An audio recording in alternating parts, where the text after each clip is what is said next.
நாமக்கல் மாவட்டத்தில் புதிய விரிவான மினி பேருந்து திட்டத்தின்படி 15 வாகனங்களை மாநில ஆதிதிராவிடர் மற்றும் பழங்குடியினர் நலத்துறை அமைச்சர் மருத்துவர் மா மதிவேந்தன் தொடங்கி வைத்தார்.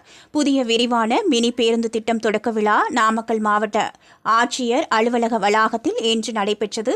இதில் கலந்து கொண்ட மாநில ஆதிதிராவிடர் மற்றும் பழங்குடியினர் நலத்துறை அமைச்சர் மருத்துவர் மா மதிவேந்தன், பாராளுமன்ற உறுப்பினர்கள் VS மாதேஸ்வரன், KRN ராஜேஷ்குமார், நாமக்கல் சட்டமன்ற உறுப்பினர் ராமலிங்கம், மாவட்ட ஆட்சித்தலைவர் திருமதி உமா உள்ளிட்டோர் புதிய விரிவான மினி பேருந்து வழித்தடங்களை தொடங்கி வைத்தனர்.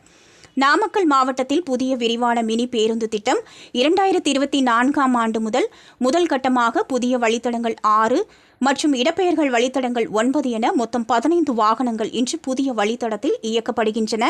இந்த வழித்தடத்தின் மொத்த நீளம் 25 கிலோமீட்டர். மேலும் இடப்பெயர்வு விண்ணப்பங்கள் மற்றும் புதிய வழித்தடங்கள் கண்டறியப்பட்டு அதற்கான விண்ணப்பங்கள் பெறப்பட்டு அரசின் வழிகாட்டுதலுடன் புதிய வழித்தடத்திற்கு அனுமதி சீட்டு வழங்கப்பட்டுள்ளது.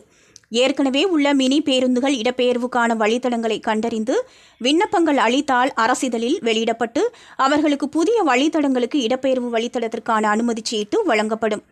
அனைத்து மினி பேருந்துகளுக்கும் புதிய கட்டணம் அரசாணை எண் 199 படி வசூலிக்க வேண்டும் என அறிவிக்கப்பட்டுள்ளது.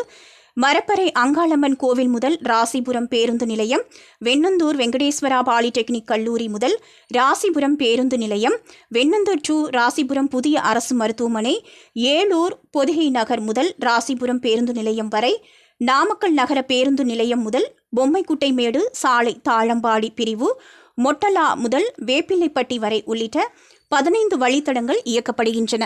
இந்த நிகழ்ச்சியில் நாமக்கல் மாநகராட்சி மேயர் கலாநிதி, போக்குவரத்து துறை அலுவலர்கள் உட்பட பலரும் கலந்து கொண்டனர்.